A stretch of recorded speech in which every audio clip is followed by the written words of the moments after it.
Malam itu, di tengah hujan deras, aku menemukan seorang gadis tergeletak tak sadarkan diri di pinggir jalan. Dengan panik aku menolongnya, tanpa tahu siapa dia sebenarnya. Tak kusangka, gadis yang kutolong ternyata seorang CEO muda cantik dan kaya raya. Seharusnya aku berhenti sampai di situ. Tapi justru sejak malam itu, hidupku berubah selamanya. Yang lebih mengejutkan, balasan yang dia berikan, benar-benar tak masuk akal. Hari itu benar-benar melelahkan. Dari pagi sampai malam aku bekerja tanpa henti. Tubuhku seakan kehilangan tenaga. Aku hanya ingin segera pulang, beristirahat, dan melupakan kerasnya hidup meski hanya sebentar. Langkahku berat menyusuri jalanan kota yang sudah mulai sepi. Hujan deras turun tanpa henti, membuat jalan licin dan udara semakin dingin menusuk tulang. Pakaian kerjaku basah kuyup, sepatu yang sudah tua meresap air, dan perutku keroncongan karena seharian hanya terisi mie instan. Di tengah kesepian itu, aku mendongakkan kepala. Lampu jalan berkelip samar, sebagian mati, sebagian hidup dengan cahaya temaram. Hanya ada suara rintik hujan yang menghantam aspal dan sesekali bunyi klakson kendaraan yang melintas cepat.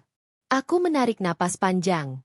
Seandainya hidupku bisa berubah, walau sedikit saja, batinku bergumam. Aku melangkah lagi, memeluk tubuhku sendiri demi mengusir dingin. Saat itu, aku tidak menyangka sesuatu akan terjadi. Di kejauhan, mataku menangkap sesuatu yang berbeda. Ada sosok tergeletak di tepi jalan, tepat di bawah pohon besar yang daunnya basah kuyup diguyur hujan. Awalnya aku ragu. Apa itu? Jangan-jangan hanya bayangan atau karung kosong? Pikirku. Tapi semakin dekat, jantungku mulai berdetak lebih cepat. Sosok itu jelas seorang manusia. Tubuhnya terbaring miring, rambut panjangnya terurai basah menutupi wajah, dan pakaian yang ia kenakan terlihat mewah meski sudah kotor oleh tanah dan air hujan. Aku berhenti sejenak, merasa cemas sekaligus takut. Jam sudah menunjukkan hampir tengah malam. Jalan ini sepi, tak ada orang lain yang bisa kuminta bantuan. Dalam hati aku bimbang, tapi nurani mendorongku untuk mendekat. Permisi, kamu baik-baik saja? Suaraku lirih tertelan suara hujan. Tak ada jawaban. Aku mencoba memanggil lagi, lalu menepuk bahunya pelan. Tubuhnya terasa dingin, bahkan sangat dingin.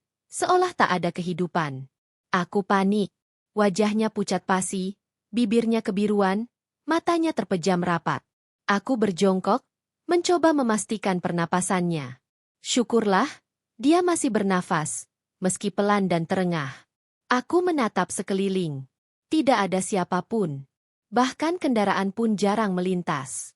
Aku tahu, kalau dibiarkan, nyawanya bisa melayang. Tanpa pikir panjang, aku menyingkirkan rasa lelah yang tadi membebaniku.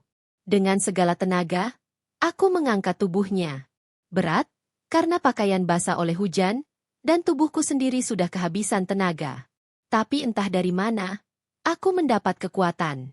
Bertahanlah, aku akan membawamu ke rumah sakit, bisikku sambil menunduk, meski dia tak bisa mendengar. Hujan semakin deras. Aku berlari kecil di jalanan licin, memeluk tubuhnya erat agar tidak terjatuh. Air hujan membasahi wajahku, membuat pandangan kabur, tapi aku terus berlari menuju jalan utama, berharap ada kendaraan lewat. Beberapa menit terasa sangat panjang. Aku mulai putus asa. Namun, akhirnya sebuah taksi melintas. Aku melambaikan tangan dengan panik, berteriak sekuat tenaga. Mobil itu berhenti. Sopir sempat terkejut melihatku membawa seorang gadis tak sadarkan diri, tapi tanpa banyak tanya dia membiarkanku masuk. Sepanjang perjalanan, aku menatap wajahnya. Meski pucat dan lemah, aku bisa melihat garis halus kecantikan yang tersembunyi di balik rambut basahnya. Ada sesuatu dalam dirinya yang berbeda, seolah dia bukan orang sembarangan. Tapi aku tidak berani menebak. Bagiku, saat itu hanya ada satu hal penting, menyelamatkan nyawanya. Aku menggenggam tangannya, mencoba memberi kehangatan. Kuatlah, sebentar lagi kita sampai. Tak lama, kami tiba di rumah sakit. Aku segera berlari ke ruang gawat darurat sambil berteriak meminta bantuan. Para perawat langsung mengambil alih, memasang alat bantu pernapasan, dan membawanya ke dalam ruangan. Aku hanya bisa berdiri terpaku di luar, tubuh gemetar, basah kuyup, dan masih sulit percaya dengan apa yang baru saja terjadi. Malam itu, Aku yang awalnya hanya seorang pria lelah yang ingin pulang, justru harus berjuang menyelamatkan nyawa seorang gadis misterius. Aku tidak tahu siapa dia, dari mana asalnya, atau kenapa bisa tergeletak di jalan sendirian.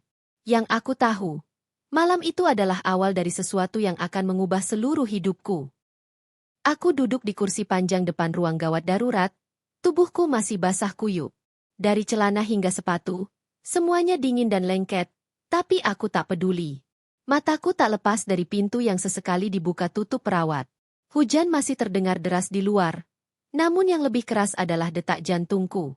Tadi aku melihat sendiri bagaimana para perawat bergerak cepat, memasang oksigen, menyalakan alat medis, dan berusaha menstabilkan kondisi gadis itu. Sementara aku hanya bisa terpaku di sudut ruangan, merasa tak berdaya. Aku menunduk, kedua tanganku saling menggenggam erat. Semoga dia baik-baik saja, bisikku lirih. Waktu terasa berjalan lambat. Setiap menit bagai sejam. Aku bahkan lupa dengan tubuhku yang menggigil. Lupa bahwa aku belum makan malam. Yang ada di pikiranku hanya, siapa sebenarnya gadis itu, dan apa yang akan terjadi jika aku terlambat menolongnya? Seorang perawat keluar, menoleh ke arahku. Aku refleks berdiri. Bagaimana keadaannya, Mbak? Tanyaku cepat, hampir terbata. Syukurlah, dia selamat. Kondisinya stabil. Hanya kelelahan parah dan sempat kehilangan banyak cairan. Dia butuh istirahat. Jawab perawat itu sambil tersenyum tipis. Aku menghela napas lega. Terima kasih, Tuhan, ucapku lirih, mataku sedikit basah. Perawat itu menambahkan, kamu keluarga pasien.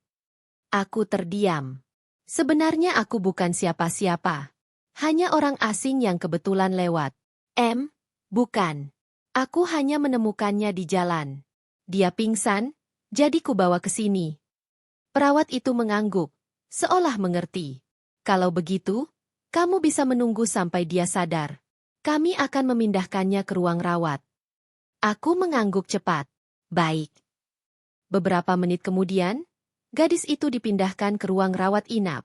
Aku mengikuti dari belakang, langkahku ragu. Melihat tubuhnya terbaring di ranjang putih, dengan wajah pucat tapi damai, membuat dadaku terasa aneh. Aku tidak mengenalnya, tapi entah kenapa aku merasa harus tetap berada di sini. Aku duduk di kursi samping ranjang. Suara monitor detak jantung BF, terdengar teratur. Lampu ruangan temaram, membuat suasana hening. Aku menatapnya lama. Wajahnya cantik, meski pucat dan lemah. Ada wibawa tersendiri yang terpancar dari dirinya. Mudah-mudahan kau cepat sadar, gumamku. Waktu terus berjalan. Rasa kantuk menyerang, tapi aku menahannya. Hingga akhirnya, sekitar dini hari, aku melihat jemarinya bergerak pelan. Aku tersentak, langsung berdiri. Matanya perlahan terbuka. Dia menatap sekeliling dengan pandangan kabur. Sebelum akhirnya matanya berhenti padaku. Ada keheningan sesaat. Aku tersenyum gugup. Kamu sudah sadar, syukurlah, ucapku lega. Dia mengerjapkan mata. Suaranya lirih, hampir tak terdengar. Kamu, siapa? Aku menggaruk kepala yang basah. Aku, hanya orang yang kebetulan menemukanmu. Kamu pingsan di jalan, jadi aku membawamu ke rumah sakit ini. Wajahnya terlihat bingung. Dia berusaha duduk, tapi aku buru-buru menahannya. Jangan dulu, kamu masih lemah. Dia menatapku dalam, seolah mencoba membaca hatiku. Kemudian, perlahan bibirnya membentuk senyum tipis. Terima kasih. Kalau bukan karena kamu, mungkin aku. Suaranya terputus, matanya berkaca-kaca. Aku hanya tersenyum kaku. Tidak usah berterima kasih. Aku hanya melakukan apa yang seharusnya kulakukan. Keheningan kembali memenuhi ruangan. Aku merasa canggung. Belum pernah aku sedekat ini dengan seorang gadis yang jelas-jelas berbeda dari dunia kehidupanku. Dari pakaian dan penampilannya saja, aku tahu dia bukan orang sembarangan. Aku, bisa tahu namamu? Tanyanya pelan. Aku menyebutkan namaku dengan suara sedikit gemetar.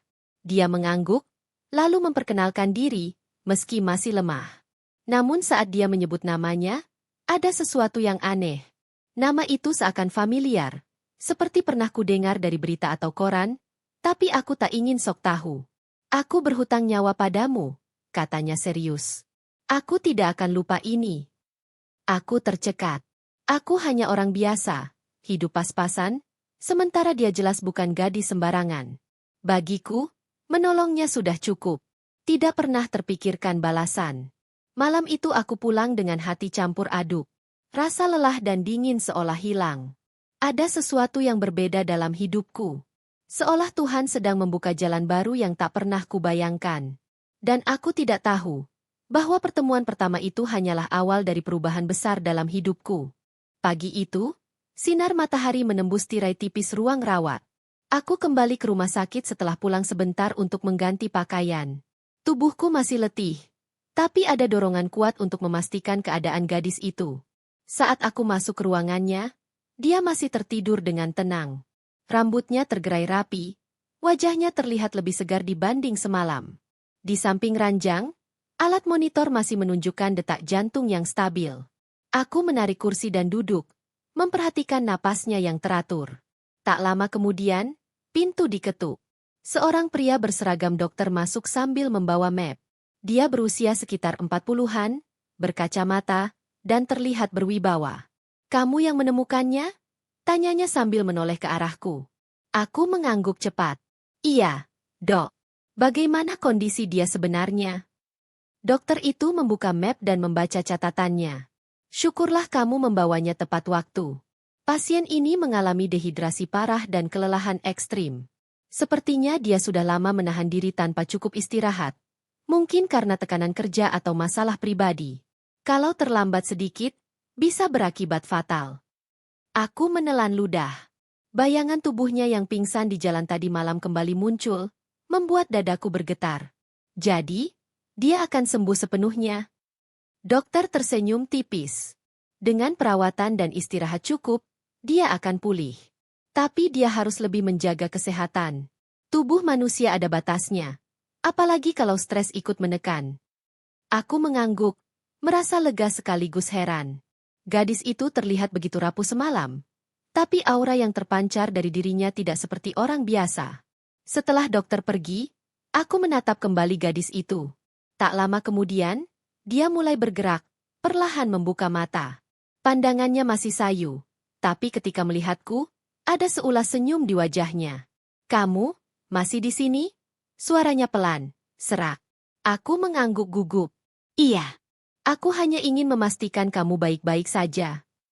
Dia menghela napas panjang, lalu menatap langit-langit kamar. Sejujurnya, aku bahkan tidak ingat kapan terakhir kali aku benar-benar istirahat. Aku terlalu sibuk, terlalu banyak yang harus kupikirkan. Aku menunduk, mencoba memahami. Kamu harus lebih sayang sama diri sendiri. Hidup bukan cuma tentang bekerja sampai lupa makan dan tidur. Dia tersenyum samar, lalu menoleh ke arahku. "Kamu bicara seperti orang yang sudah lama mengenalku." Aku mengangkat bahu. Mungkin aku hanya kebetulan lewat, tapi entah kenapa aku merasa, aku tidak bisa membiarkanmu sendirian.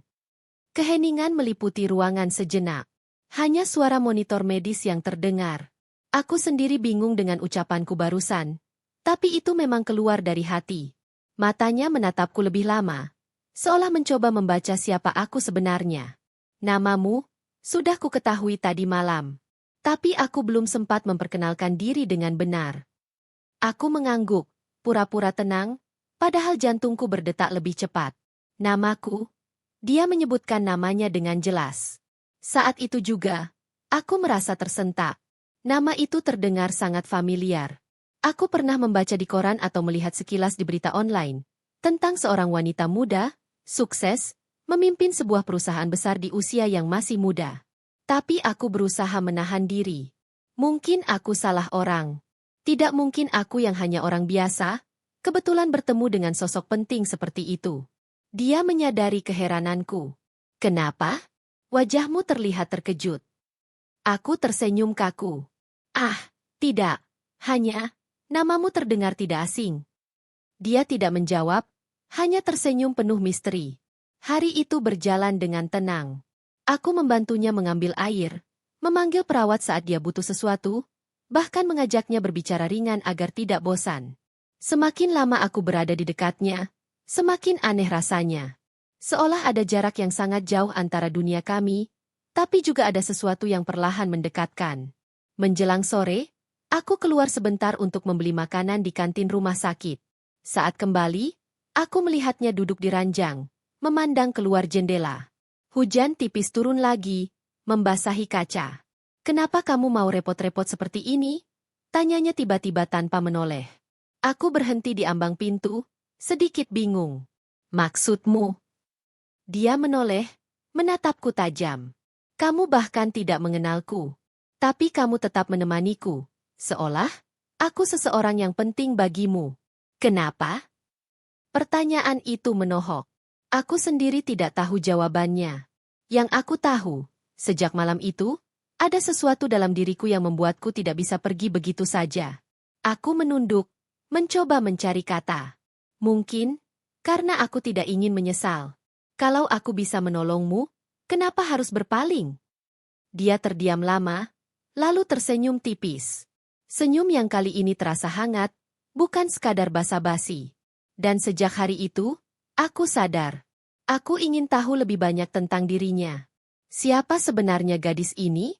Kenapa dia terlihat begitu lelah meski punya segalanya?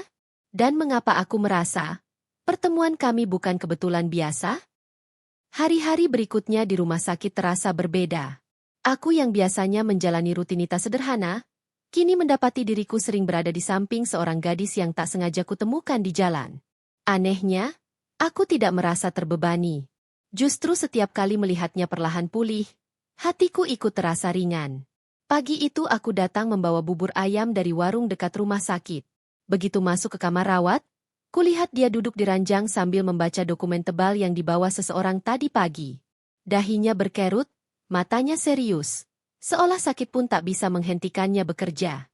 "Sepertinya kamu belum benar-benar belajar istirahat," kataku sambil meletakkan bubur di meja. Dia menoleh, lalu tersenyum samar. Aku tidak bisa diam saja. Ada banyak hal yang menunggu. Aku menarik kursi dan duduk di dekatnya. "Tapi kalau kamu memaksakan diri lagi, bisa-bisa kamu pingsan untuk kedua kalinya. Apa kamu mau aku seret ke UGD lagi?" Dia tertawa kecil. Tawanya lembut tapi terdengar getir. "Kamu benar. Aku memang terlalu keras pada diri sendiri."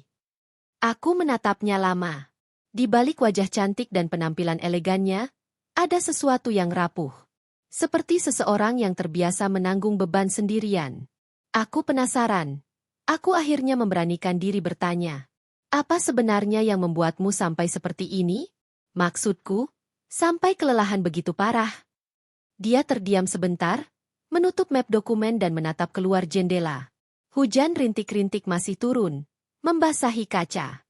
Aku memimpin sebuah perusahaan. Tekanan kerja itu tidak main-main. Kadang aku bahkan lupa kalau aku manusia yang punya batas. Aku tertegun. Jadi dugaanku tidak salah. Dia memang seseorang yang besar. Seorang pemimpin. Seorang CEO. Aku menghela napas, berusaha menutupi keterkejutanku. "CEO, ya? Jadi, kamu benar-benar wanita kuat." Dia menoleh padaku, senyumnya tipis. "Kuat? Kadang orang mengira aku begitu. Padahal, di balik semua itu, aku juga manusia biasa. Aku lelah, aku takut gagal, dan aku juga ingin ada seseorang yang peduli tanpa melihat posisiku." Kata-katanya menusuk. Aku bisa merasakan kejujurannya. Seolah untuk pertama kali dia bisa bicara tanpa topeng. Aku menunduk, merasa kecil. Aku orang biasa. Bahkan hidupku jauh dari dunia sepertimu. Tapi malam itu, entah kenapa aku tidak bisa meninggalkanmu. Seolah aku memang harus ada di sana. Dia menatapku lama, lalu tersenyum tulus. "Dan aku bersyukur kamu ada di sana." Suasana menjadi hening. Hanya suara hujan yang terdengar, menyelimuti kamar itu dengan rasa damai yang aneh. Sejak hari itu, aku semakin sering menemaninya. Kadang kami berbicara ringan tentang hal-hal sepele, tentang makanan favorit, tentang hujan, bahkan tentang film lama yang pernah kami tonton. Aku terkejut ketika tahu dia masih menyukai hal-hal sederhana, seperti makan bakso gerobak atau menikmati musik jalanan. Namun di sela-sela tawa kecilnya, aku juga melihat sisi lain. Saat pikirannya kembali pada tumpukan pekerjaan yang menunggu, wajahnya berubah serius, matanya menegang. Ada beban besar yang jelas dia simpan rapat-rapat. Aku semakin penasaran. Bagaimana seorang gadis muda bisa memimpin perusahaan besar? Apa yang membuatnya begitu gigih? Bahkan sampai melupakan dirinya sendiri?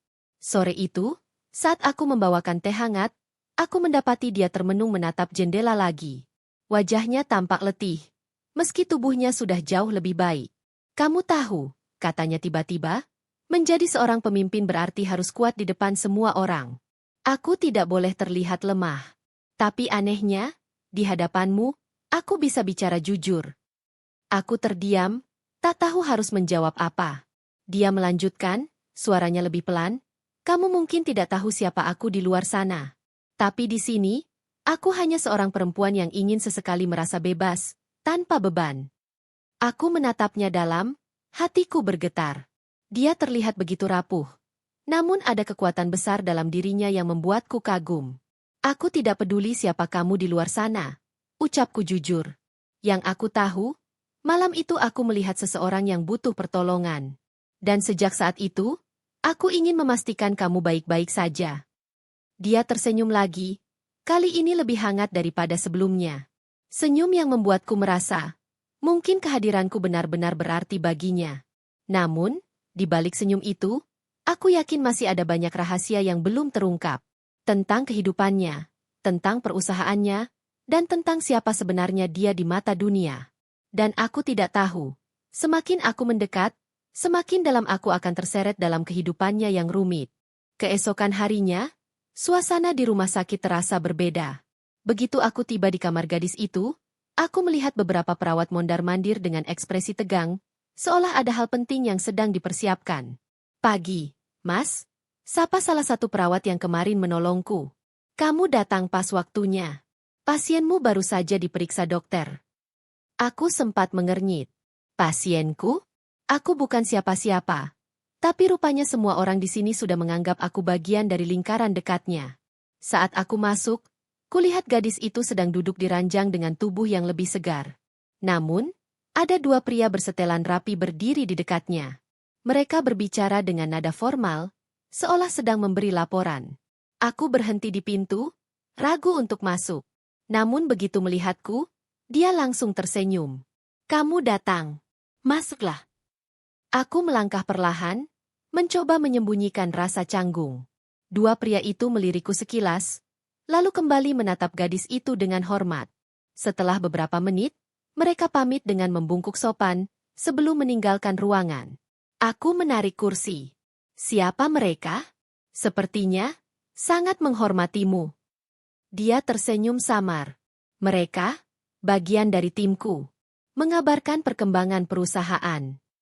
Aku terdiam. Kalimat itu terdengar ringan di bibirnya, tapi bagiku justru menggetarkan. Tim perusahaan? Itu bukan hal yang dimiliki orang biasa.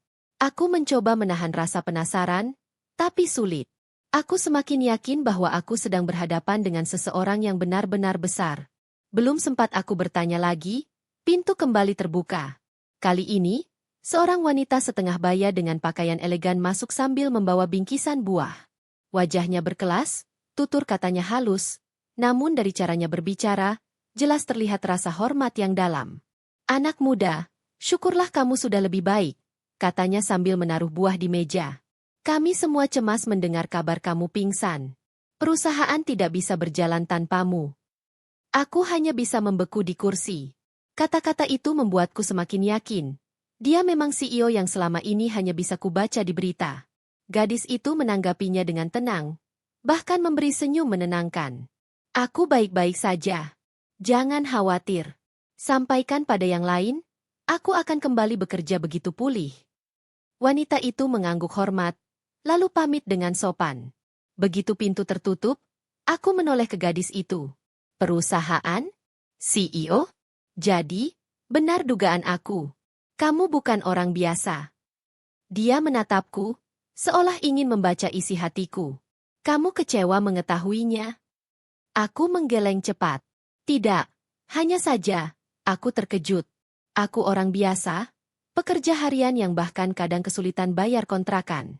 Sementara kamu, jelas hidup di dunia yang jauh berbeda dariku. Dia tertawa kecil, tapi tawanya kali ini terdengar getir. Itulah masalahnya. Semua orang selalu menempatkanku di atas, seolah aku tidak punya kelemahan. Tapi kamu berbeda. Kamu menolongku tanpa tahu siapa aku. Itu sebabnya aku merasa aman di dekatmu. Kata-katanya membuatku terdiam. Aku tidak tahu harus membalas apa, tapi di dadaku ada rasa hangat yang tak bisa dijelaskan. Sore itu, saat aku menemaninya, televisi di kamar menyiarkan berita bisnis. Aku awalnya tidak terlalu memperhatikan, sampai tiba-tiba muncul wajahnya di layar. Presenter berita berkata lantang. CEO muda sukses ini kembali menjadi sorotan publik karena kepemimpinannya yang luar biasa. Namun kabar terbaru menyebutkan ia tengah dirawat akibat kelelahan. Pihak perusahaan menegaskan bahwa kondisinya membaik dan beliau akan segera kembali beraktivitas. Aku langsung menoleh ke arahnya. Dia terlihat sedikit canggung, lalu mematikan TV dengan remote. Aku masih tertegun. Jadi, semua orang di negeri ini mengenalmu. Dia menghela napas panjang, lalu menunduk. Ya, tapi itu tidak membuatku selalu bahagia. Justru, semakin tinggi aku berdiri, semakin sepi rasanya. Aku bisa melihat kejujuran di matanya. Di balik gemerlap nama besar, ternyata ada kesepian yang dalam. Aku teringat kata-kata dokter beberapa hari lalu. Tekanan kerja, kelelahan, batas manusia. Semuanya kini masuk akal. Aku menatapnya lama. Kalau begitu, biarkan aku jadi orang biasa yang tetap di sisimu, tanpa peduli siapa kamu sebenarnya di luar sana. Dia terdiam, lalu perlahan tersenyum. Senyum yang tulus, yang membuat jantungku berdetak lebih kencang. Hari itu aku sadar, hidupku tidak akan pernah sama lagi. Aku bukan hanya menolong seorang gadis pingsan. Aku telah membuka pintu menuju dunia yang tak pernah kubayangkan sebelumnya. Dan entah kenapa, aku merasa dunia itu perlahan menarikku masuk. Beberapa hari berlalu, kondisi gadis itu semakin membaik. Wajah pucatnya kini berganti rona segar. Langkahnya lebih ringan ketika ia mulai berlatih berjalan di lorong rumah sakit. Para perawat tersenyum lega melihat perkembangannya. Dan dokter bahkan mengatakan bahwa sebentar lagi ia bisa pulang. Namun ada hal yang lebih mengejutkan bagiku. Seiring pulihnya tubuhnya, hubungan kami juga terasa semakin dekat. Kalau dulu aku canggung berada di dekatnya, kini rasanya seperti berbicara dengan teman lama. Bedanya, aku tahu siapa dia di mata dunia, sementara dia memilih menanggalkan semua gelar itu saat bersamaku. Malam itu, hujan turun lagi. Aku datang dengan membawa teh hangat dan beberapa kue kecil. Dia duduk di ranjang sambil menatap keluar jendela, terlihat tenggelam dalam pikirannya. Kamu suka hujan, ya? Tanyaku sambil menyerahkan teh. Dia menoleh, menerima cangkir itu dengan senyum tipis. Suka. Hujan selalu membuatku merasa bebas. Semua suara dunia seperti hilang, menyisakan hanya suara air yang jatuh. Rasanya tenang. Aku ikut duduk di kursi. Padahal hujan sering merepotkan orang, bikin jalan macet, bikin basah. Tapi kamu bisa melihat sisi indahnya. Dia tersenyum, lalu menatapku lekat. Mungkin karena aku terbiasa dengan dunia yang bising. Pertemuan, rapat, target, sorotan media. Semuanya begitu ramai, tapi di dalamnya aku merasa sepi. Hujan memberiku alasan untuk berhenti sebentar. Aku terdiam, meresapi setiap kata-katanya. Ini bukan sekadar obrolan biasa. Dia benar-benar membuka sisi dirinya yang rapuh, sisi yang mungkin tak pernah ditunjukkan kepada karyawan, kolega, atau publik. Aku iri sama kamu, lanjutnya tiba-tiba. Aku kaget. Iri? Bukankah kamu punya segalanya? Dia menggeleng pelan. Kamu tidak mengerti. Kamu bebas berjalan di jalanan tanpa ada yang memperhatikan. Kamu bisa tertawa tanpa khawatir wajahmu masuk berita. Kamu bisa gagal tanpa seluruh negeri menyorotmu. Aku? Hidupku seperti dalam kotak kaca. Semua orang melihat, menilai, dan menghakimi. Aku tidak punya ruang untuk jadi diriku sendiri. Aku tercekat. Selama ini aku selalu berpikir bahwa orang kaya dan terkenal hidup bahagia tanpa masalah. Tapi sekarang, aku bisa melihat luka yang tersembunyi di balik sorotan itu. Aku tidak pernah punya teman dekat, tambahnya lirih. Orang-orang mendekat karena statusku, bukan karena aku. Itulah kenapa, saat kamu menolongku tanpa tahu siapa aku, rasanya berbeda. Seolah, aku benar-benar dilihat sebagai manusia, bukan sebagai CEO. Aku menatapnya dalam, lalu menunduk. Ada kehangatan yang aneh menjalar di dadaku. Aku tidak tahu harus bilang apa, tapi aku senang bisa ada di sisimu malam itu. Mungkin itu memang takdir. Dia tersenyum samar, lalu menyeruput teh hangat.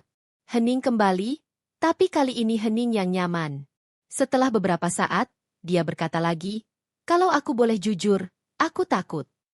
Aku menoleh cepat. Takut? Kenapa? Takut semua ini berakhir begitu saja. Takut kalau aku pulih, aku kembali ke dunia lamaku, dan aku harus meninggalkan sisi diriku yang bisa bicara jujur seperti sekarang. Takut aku tidak akan bertemu orang seperti kamu lagi. Aku terdiam, tak menyangka mendengar kalimat itu. Ada perasaan aneh yang sulit dijelaskan. Bukan hanya iba, tapi juga semacam ikatan yang mulai tumbuh di antara kami. Aku memberanikan diri menjawab, "Kamu tidak perlu takut. Aku memang orang biasa, tapi aku tidak akan lari. Kalau kamu butuh seseorang untuk mendengarkan, aku akan ada." Matanya berkaca-kaca, lalu ia menunduk cepat, menyembunyikan air matanya. "Terima kasih. Kamu tidak tahu betapa berharganya kata-kata itu." Malam itu terasa panjang, tapi hangat. Kami berbicara tentang banyak hal, tentang masa kecilku di kampung, tentang hobinya yang jarang diketahui orang, bahkan tentang mimpi-mimpi yang belum sempat kami capai. Aku semakin yakin, di balik gelar besar dan statusnya, dia hanyalah seorang gadis yang butuh tempat untuk merasa aman. Dan tanpa kusadari, aku mulai ingin menjadi tempat itu. Beberapa hari kemudian, dokter menyatakan bahwa gadis itu sudah cukup sehat untuk keluar dari rumah sakit. Kabar itu membuatku lega sekaligus bingung. Lega karena ia akhirnya pulih, tapi bingung karena entah kenapa aku merasa takut kehilangan. Selama ia di rumah sakit, aku bisa menemuinya kapan saja. Setelah ini, aku tidak tahu. Pagi itu, aku datang lebih awal. Dia sudah siap dengan pakaian elegan yang sederhana tapi tetap memancarkan kelas berbeda. Rambutnya terurai rapi, wajahnya segar, dan senyum tipis di bibirnya membuatku terdiam sejenak. "Kamu sudah siap pulang?" tanyaku canggung. Dia mengangguk. "Ya, dan aku ingin kamu ikut denganku." Aku spontan terkejut. "Ikut? Maksudmu, ke rumahmu?" Dia tersenyum samar. "Anggap saja aku ingin mengenalkanmu pada dunia yang selama ini kubicarakan. Kamu sudah melihat sisi rapuhku. Sekarang saatnya kamu tahu sisi lainnya." Aku sempat ragu, tapi tatapan matanya membuatku tidak bisa menolak. Akhirnya aku hanya mengangguk. "Baiklah." Beberapa menit kemudian, sebuah mobil hitam mewah berhenti di depan pintu rumah sakit. Supirnya dengan cekatan membukakan pintu, sementara dua orang pria bersetelan rapi berdiri menjaga. Aku refleks menelan ludah. Semua orang di sekitar langsung menoleh, berbisik-bisik melihat pemandangan itu. Dia berjalan dengan anggun, sementara aku mengikutinya dari belakang dengan langkah kikuk. Saat aku masuk ke mobil itu, aroma wangi yang mahal langsung menyambut. Jok kulit empuk, interior berkilau, semuanya membuatku merasa berada di dunia lain. Perjalanan terasa hening, tapi tidak canggung. Sesekali dia melirik arahku, seolah menikmati ekspresi kagumku. Aku hanya bisa memandangi jalanan dari balik jendela gelap, merasa seperti orang asing di tempat yang bukan milikku. Sekitar setengah jam kemudian, mobil itu berhenti di depan sebuah gerbang tinggi. Saat gerbang terbuka, mataku membelalak. Di hadapanku terbentang halaman luas dengan taman hijau rapi, air mancur, dan sebuah rumah besar bak istana modern. "Apa ini rumahmu?" tanyaku tak percaya. Dia tersenyum, seolah sudah menduga reaksiku. "Ya, inilah dunia tempatku tinggal." Aku masih berdiri terpaku bahkan setelah pintu mobil dibuka. Dua orang asisten rumah segera menyambut dengan penuh hormat. "Selamat datang kembali, Nona." Dia menoleh padaku. "Ayo masuk." Dengan langkah berat, aku mengikutinya masuk. Begitu melewati pintu utama, aku semakin terkejut. Lantai marmer mengkilap, lampu kristal bergantung megah di langit-langit, dan lukisan besar menghiasi dinding. Semua ini terasa seperti hotel bintang 5, bukan rumah. Aku, bahkan tidak bisa membayangkan tinggal di tempat seperti ini, ucapku jujur. Dia tersenyum lembut. Semua ini terlihat indah, tapi terkadang justru membuatku merasa terkurung. Rumah sebesar ini sering terasa sepi. Kami berjalan melewati ruang tamu yang luas, lalu menuju sebuah ruang pribadi yang lebih hangat. Ada sofa empuk, rak buku, dan jendela besar menghadap taman. Di sini suasananya lebih tenang, lebih manusiawi dibanding ruangan depan yang megah. Disinilah aku biasanya menghabiskan waktu sendirian, katanya sambil duduk di sofa. Tidak banyak yang tahu sisi rumah ini. Aku ikut duduk, masih kagum dengan semuanya. Aku benar-benar tidak bisa membayangkan. Dunia kita berbeda sekali. Dia menatapku serius. Itulah sebabnya aku ingin kamu melihatnya. Aku tidak ingin kamu hanya mengenal sisi rapuhku. Aku ingin kamu tahu bahwa aku juga hidup dengan segala ini. Kekayaan, kekuasaan, sorotan. Tapi aku ingin tetap menjadi manusia biasa di hadapanmu. Kata-katanya membuat dadaku bergetar. Aku menatapnya, berusaha memahami betapa beratnya hidup dalam dua dunia. Dunia penuh kemewahan yang memaksa selalu kuat, dan dunia sederhana yang mungkin ia rindukan. Terima kasih, sudah mengajakku ke sini, ucapku tulus. Aku mungkin tidak bisa mengerti sepenuhnya, tapi aku akan mencoba memahami. Dia tersenyum hangat. Kali ini lebih tulus daripada sebelumnya. Itu sudah lebih dari cukup. Sore itu kami berbicara lama di ruang pribadanya. Tentang pekerjaannya, tentang rasa sepi di balik kekayaan, bahkan tentang mimpinya yang sederhana, mimpi yang jauh dari gemerlap dunia bisnis. Aku mendengarkan, mencoba menyerap setiap kata, dan semakin sadar betapa kontrasnya kehidupan kami. Namun anehnya, bukannya merasa semakin jauh, aku justru merasa semakin dekat. Mungkin karena, di balik semua perbedaan itu, kami sama-sama manusia yang ingin dipahami. Dan untuk pertama kalinya, aku mulai bertanya-tanya, apakah mungkin dua dunia yang begitu berbeda bisa bersatu? Sejak pertama kali melangkahkan kaki ke rumah megah itu, aku tidak pernah benar-benar merasa nyaman. Semua terasa asing. Karpet yang begitu lembut hingga aku takut menodainya. Chandelier kristal yang berkilau seperti langit penuh bintang, bahkan kursi-kursinya yang tampak lebih mahal daripada seluruh isi kontrakanku. Aku duduk di ruang tamu, sementara beberapa pelayan mondar-mandir dengan langkah cepat. Mereka menawarkan teh, makanan ringan, bahkan jus segar yang dibawa dengan baki perak. Aku berulang kali menggeleng, tak enak hati menerima. Tapi mereka tetap bersikap ramah. Meski jelas aku bukan orang yang terbiasa berada di dunia seperti ini. Saat dia, gadis yang kusebut penyelamat sekaligus misteri dalam hidupku, datang menghampiri, aku sempat merasa semakin kecil. Dia berjalan dengan anggun, mengenakan gaun santai yang sederhana namun jelas berkelas. Bahkan dalam kesederhanaannya, aura elegan itu tetap memancar. Kamu terlihat tegang, katanya sambil tersenyum tipis. Aku menggaruk tengkuku, salah tingkah. Aku hanya takut merusak sesuatu di sini. Semua terlihat terlalu mewah. Aku bahkan tidak yakin cara dudukku sudah benar. Dia terkekeh pelan, lalu duduk di sebelahku. Kamu tidak perlu seperti itu. Rumah ini memang besar dan megah, tapi bagiku tetap saja rumah. Aku ingin kamu merasa nyaman. Aku menunduk, menatap jemariku sendiri. Sulit rasanya. Aku hanya orang biasa, terbiasa hidup seadanya. Sementara kamu, jelas berada di level yang berbeda. Aku merasa tidak pantas. Hening sejenak menyelimuti ruangan. Aku bisa merasakan matanya menatapku, seolah ingin menembus pikiranku yang penuh keraguan. Kamu tahu? Ujarnya kemudian dengan nada lembut. Sejak pertama kali kamu menolongku, kamu tidak pernah menanyakan siapa aku. Kamu tidak melihatku sebagai CEO, bukan sebagai orang kaya, tapi hanya sebagai manusia yang membutuhkan pertolongan. Itu membuatku merasa berharga. Aku menoleh padanya, sedikit terkejut. Tapi, aku hanya melakukan apa yang seharusnya dilakukan siapapun. Tidak semua orang mau berhenti di malam hujan hanya untuk menolong orang asing. Balasnya, tatapannya serius. Banyak orang akan memilih melanjutkan perjalanan. Tapi kamu tidak. Kamu memilih untuk peduli, dan itu jauh lebih bernilai daripada semua harta yang aku miliki. Kata-katanya menusuk hatiku, membuatku tak bisa berkata-kata. Aku tidak pernah memikirkan tindakanku sedalam itu. Bagiku, itu hanya naluri. Namun di matanya, ternyata hal kecil itu begitu besar artinya. Dia melanjutkan, aku dikelilingi orang yang menghormatiku karena statusku. Mereka datang dengan kepentingan, dengan rasa segan, bahkan dengan rasa takut.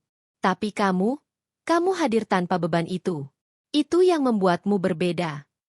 Aku menelan ludah, masih sulit menerima kenyataan bahwa keberadaanku bisa berarti banyak baginya. Tapi aku tetap saja, bukan siapa-siapa. Dia tersenyum hangat, lalu menepuk punggung tanganku dengan lembut. Bagi dunia luar mungkin iya, tapi bagi aku yang duduk di sini sekarang, kamu adalah seseorang yang sangat berarti. Kamu membuatku merasa, bukan hanya sekadar CEO, tapi manusia biasa yang berhak lemah, berhak tertawa, berhak merasa ditemani. Aku terdiam, merasakan kehangatan menjalar dari sentuhan tangannya. Kata-katanya seperti menyingkirkan kabut tebal di dadaku, meski tidak sepenuhnya. Masih ada rasa minder, tapi kini bercampur dengan sesuatu yang lain, rasa dihargai. Kami berbincang lama sore itu. Tentang kehidupanku yang sederhana, tentang kontrakan sempit tempatku tinggal, tentang pekerjaan serabutan yang kulakukan untuk bertahan hidup. Anehnya, dia mendengarkan dengan penuh perhatian, seolah setiap detail hidupku adalah sesuatu yang penting. Sejujurnya, katanya dengan suara lirih, aku lebih iri pada kehidupanmu yang sederhana tapi nyata. Aku iri pada kebebasanmu untuk menjadi dirimu sendiri, tanpa topeng, tanpa tuntutan. Sedangkan aku, terjebak di dunia yang terlihat indah, tapi penuh tekanan. Aku menatapnya, dan untuk pertama kalinya aku melihat jelas bahwa di balik senyum anggun dan kemewahannya, ada luka yang dalam.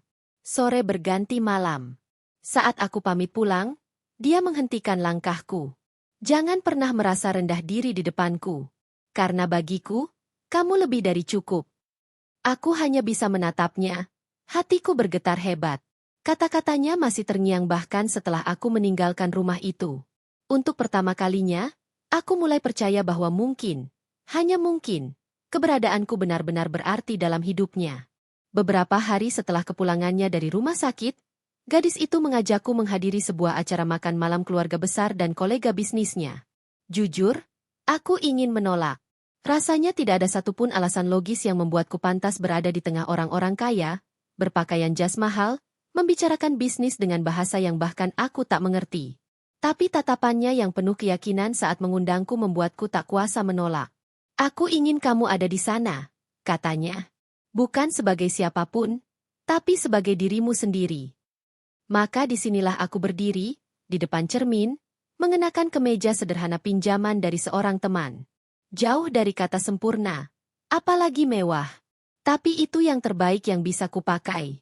Saat kami tiba di lokasi acara, sebuah ballroom hotel bintang 5, aku langsung merasa seluruh langkahku salah. Lantai berkilau, lampu kristal, meja panjang dengan dekorasi bunga mahal. Semuanya membuatku merasa seperti orang asing. Para tamu hadir dengan gaun elegan dan jas rapi, sementara aku hanya bisa menunduk, takut tatapanku bertemu dengan siapapun. Namun tatapan itu datang tanpa diminta. Sejak aku melangkah masuk, aku bisa merasakan mata-mata memandangku dengan penuh tanda tanya. Bahkan sebagian dengan jelas menunjukkan rasa meremehkan. Bisikan-bisikan terdengar di telingaku. Siapa itu? Kok bisa datang bersama dia? Pakaiannya saja, astaga, jauh sekali dari standar. Mungkin karyawan rendahan yang ditolongnya. Aku menelan ludah, berusaha tetap tegar. Tanganku sedikit berkeringat. Tapi saat itu dia menggenggamnya pelan. Abaikan, bisiknya, seolah tahu apa yang sedang kurasakan. Kami berjalan menuju meja utama. Beberapa orang menyapa gadis itu dengan penuh hormat. Bahkan ada yang menunduk dengan sopan. Namun begitu mata mereka beralih padaku, sikapnya berubah. Senyum tipis yang lebih mirip ejekan, tatapan tajam penuh penilaian. Seorang wanita paruh baya yang ternyata bibinya mendekat. Dengan suara lirih tapi cukup jelas untuk kudengar, dia berkata, "Sayang, siapa lelaki ini? Temanmu? Atau?" Gadis itu menjawab tenang, "Dia orang yang sangat berarti bagiku." Kalimat itu membuatku terkejut sekaligus bangga. Tapi di saat yang sama, membuat beberapa orang di sekitarnya saling pandang dengan ekspresi terkejut. Bibinya mengangkat alis, lalu tersenyum tipis yang jelas bernada meremehkan. Oh begitu, katanya sambil melirikku dari atas ke bawah. Ya, semua orang tentu bisa berarti, dalam caranya masing-masing. Aku tahu maksud tersiratnya. Dadaku panas, tapi aku hanya menunduk. Sepanjang acara, aku duduk di sampingnya, berusaha tidak menarik perhatian. Namun rasanya hampir mustahil. Aku merasa seperti ikan kecil yang dilempar ke kolam penuh hiu. Orang-orang berbicara tentang saham, proyek ratusan miliar, perjalanan bisnis ke luar negeri, sementara aku hanya bisa diam. Sesekali mereka bertanya sesuatu padaku, sekadar basa-basi, tapi nada suaranya selalu sama, meremehkan. Kamu kerja di mana? Tanya salah satu pria dengan senyum tipis. Aku, kerja serabutan, jawabku jujur. Oh, menarik sekali. Balasnya, lalu langsung beralih berbicara dengan orang lain, seolah aku tak penting. Aku ingin sekali bangkit dan pergi. Tapi setiap kali aku melirik arahnya, dia selalu menatapku dengan senyum yang menenangkan. Tatapan itu seperti berkata, "Jangan takut, aku di sini." Saat acara hampir selesai, aku berjalan keluar sebentar untuk menghirup udara segar. Jantungku berdebar kencang, pikiran penuh dengan rasa minder. Tiba-tiba dia muncul di sampingku, tanpa suara. "Kamu baik-baik saja?" Tanyanya lembut. Aku menarik napas panjang. Aku tidak cocok di dunia ini. Semua orang melihatku seperti aku bukan siapa-siapa. Dan itu memang benar. Aku hanya orang biasa, tidak ada yang istimewa. Dia menatapku serius, lalu mendekat. Dengarkan aku. Aku sudah terbiasa dengan tatapan itu. Tatapan yang menilai, meremehkan, bahkan menjatuhkan. Tapi aku tidak peduli, karena aku tahu siapa diriku. Dan aku ingin kamu juga tahu, kamu sangat berarti. Kamu berbeda dari mereka. Itu sebabnya aku membawamu ke sini. Aku menoleh padanya, bingung. Kenapa aku? Dia tersenyum tipis. Matanya lembut tapi penuh keyakinan. Karena kamu membuatku merasa hidup. Kamu tidak melihatku sebagai CEO atau wanita kaya. Kamu melihatku sebagai manusia. Itu hal yang tak bisa kubeli dengan semua uang yang kumiliki. Aku terdiam, dadaku bergetar hebat. Rasa minder itu tidak hilang sepenuhnya. Tapi kata-katanya menjadi jangkar, menahanku agar tidak tenggelam. Malam itu, saat kami meninggalkan ballroom, aku tahu satu hal. Meski dunia meremehkanku, di matanya aku berarti. Dan mungkin, hanya itu yang benar-benar penting. Beberapa hari setelah acara makan malam itu, aku masih memikirkan semua tatapan meremehkan yang kuterima. Kata-kata mereka memang tak diucapkan langsung, tapi cukup jelas, aku bukan bagian dari dunia itu. Aku terlalu kecil, terlalu sederhana, untuk berdiri di sampingnya. Namun, yang terus menguatkan hatiku adalah sikapnya. Gadis itu selalu berdiri di pihakku, seolah dunia ini hanya berdua, aku dan dia. Dan entah bagaimana, itu cukup untuk membuatku bertahan. Sore itu, aku kembali diundang ke rumahnya. Katanya ada hal penting yang ingin ia bicarakan. Aku datang dengan hati yang penuh tanda tanya. Apa yang akan dia katakan kali ini? Saat aku tiba, dia sudah menungguku di ruang pribadinya. Ruangan hangat yang dulu membuatku merasa lebih nyaman daripada seluruh rumah megah itu. Dia mengenakan gaun sederhana, wajahnya terlihat lebih tenang dari biasanya. "Kamu datang," katanya sambil tersenyum. "Tentu. Ada apa?" Katanya kamu ingin bicara. Dia mengangguk, lalu menarik napas panjang. "Selama ini, kamu mungkin bertanya-tanya kenapa aku begitu ingin kamu ada di sisiku. Kenapa aku tidak peduli pada pandangan orang lain. Hari ini, aku ingin menjawabnya." Aku menatapnya penuh penasaran. Dia berdiri, berjalan ke arah jendela besar, lalu menoleh padaku dengan tatapan yang sulit kugambarkan. "Kamu ingat malam hujan itu? Saat kamu menolongku?" Tanyanya. "Tentu. Bagaimana aku bisa lupa?" Dia tersenyum samar. "Malam itu, bukan hanya nyawaku yang kamu selamatkan. Kamu juga menyelamatkan hatiku. Aku berada di titik terendah hidupku, kesepian, tertekan, dan hampir menyerah. Tapi ketika kamu datang, kamu memberiku alasan untuk bertahan." Kata-katanya membuat dadaku bergetar hebat. Aku tidak pernah menyangka bahwa tindakanku yang sederhana bisa sedalam itu artinya. Dia melanjutkan, karena itu, aku ingin memberikan sesuatu yang mungkin terdengar gila bagimu. Sesuatu yang mungkin tidak masuk akal. Aku menelan ludah, jantungku berdegup kencang. Apa maksudmu?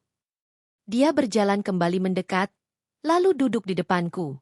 Tatapannya begitu serius, seolah setiap kata yang akan keluar adalah keputusan besar. Aku ingin kamu bekerja di perusahaanku. Bukan sebagai karyawan biasa, tapi sebagai seseorang yang ada di sisiku, pendampingku, penasehatku, orang yang bisa kupercaya sepenuhnya. Aku terbelalak. Apa? Aku? Tapi aku tidak punya kemampuan apa-apa di dunia bisnis. Aku bahkan tidak paham istilah-istilah mereka. Bagaimana bisa aku? Dia memotong kata-kataku. Aku tidak butuh kamu untuk menjadi ahli bisnis. Aku sudah punya banyak orang untuk itu. Yang aku butuhkan adalah seseorang yang jujur, tulus, dan mau melihatku sebagai manusia, bukan sebagai bos atau sumber keuntungan. Itu adalah kamu. Aku terdiam, mulutku kaku. Kata-katanya terlalu besar untuk kucerna.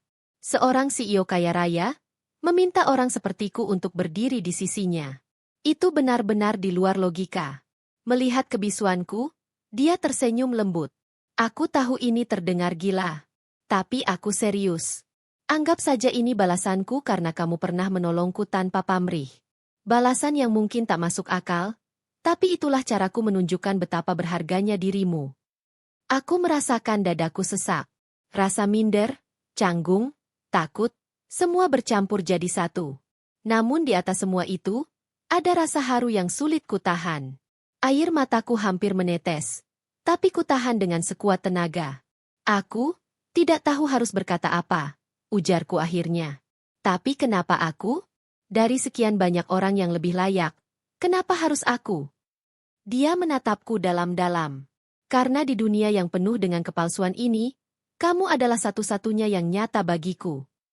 Kata-kata itu menusuk tepat ke hatiku. Untuk pertama kalinya, aku benar-benar percaya bahwa keberadaanku berarti. Bahwa aku tidak hanya orang biasa yang kebetulan menolongnya, tapi seseorang yang dia pilih untuk berdiri di sisinya. Sore itu, aku menerima tawarannya. Bukan karena aku yakin mampu, tapi karena aku tidak ingin mengecewakannya. Dan sejak hari itu, hidupku berubah selamanya. Dari seorang lelaki biasa yang menemukan gadis pingsan di jalan, aku menjadi seseorang yang dipercaya oleh seorang CEO kaya raya. Balasan yang kuberikan malam hujan itu sederhana, menolong tanpa pamrih. Tapi balasan darinya, itu benar-benar tak masuk akal.